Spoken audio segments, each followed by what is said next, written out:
Hello everyone, আবার নিয়ে চলে এসেছি নতুন একটা ভ্লগ নিয়ে। তো আজকে ছিল আমার হাজব্যান্ডের বার্থডে।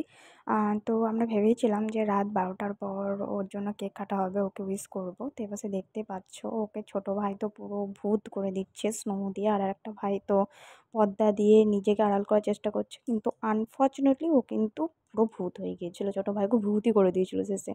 তো তারপরে ও কেক কাটার পর ওকে আমার তরফ থেকে একটা গিফট দিয়েছিলাম। তো ওকে জিজ্ঞাসা করছিলাম যে গিফটটা ওর পছন্দ হয়েছে কিনা, তো ও বলছিল হ্যাঁ পছন্দ হয়েছে। তো যাই হোক, আমারও টেনশন লাগছিল যে পছন্দ হবে কিনা।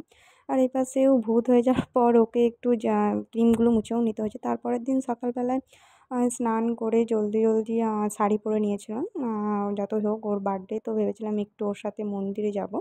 তো রেডি হয়ে নিয়েছি, একটু সাজুগুজু করে নিয়েছি, তারপরে বেরিয়ে পড়েছিলাম। আর আমি দেখছি ও আমার দেওয়া পাঞ্জাবিটাই পরেছে, তো ভালোই লাগছিলো আর কিউটি কিউটি লাগছিলো ওকে। তো তারপরে চলে গিয়েছিলাম কালী মন্দিরে। তো এখানে কালী মন্দিরে আমরা প্রণাম করে নেওয়ার পর, আর এই মন্দিরটা দেখতেই পাচ্ছ কতটা বড়, দেখতেও বেশ ভালো। তো এরপরে আমরা চলে গিয়েছিলাম এই শিব মন্দিরে। শিব মন্দিরে প্রণাম করে নেওয়ার পর এখানে কাছে একটা বজরংবলী মন্দির ছিল। তো ওখানে প্রণাম করে নেওয়ার পর আমরা বেরিয়ে পড়েছিলাম। তো তারপরে যাচ্ছে আবার আরেকটা মন্দির। এইখানেও এই মন্দিরটাও বেশ বড়। তো এই মন্দিরে এই যে মা কালী আছে। এই মন্দিরের মধ্যে অনেক কটাই বেশ ঠাকুর আছে। তো তোমরা দেখতেই পাচ্ছ শিব ঠাকুর, বজরংবলী, আর এখানে মহারাজও আছেন। তো এখানে প্রণাম করে নেওয়ার পর আমরা চলে এসেছিলাম বাড়ি। Breakfast complete. দেন আমি দেখছি যে বার্থডে বয়ের জন্য অনেক কিছুই প্রিপারেশন চলছে। তো আমিও তা করতে মাছটা ভেজে নিচ্ছিলাম। ভেজে নেওয়ার পর কাকিমা ওর জন্য চিকেন রান্না করছিল। তো চিকেন রান্না হয়ে যাওয়ার পর পুরোপুরি রান্না কমপ্লিট। সো তারপরে বার্থডে বয়কে খেতে দেওয়া হয়েছে, আর ও তো চিকেন দেখে কখন খাবে মানে একটা তর্সই হচ্ছিল না। তো সন্ধেবেলায় আমরা একটু রেডি হয়ে নিয়েছিলাম, বেরু করতে যাবো।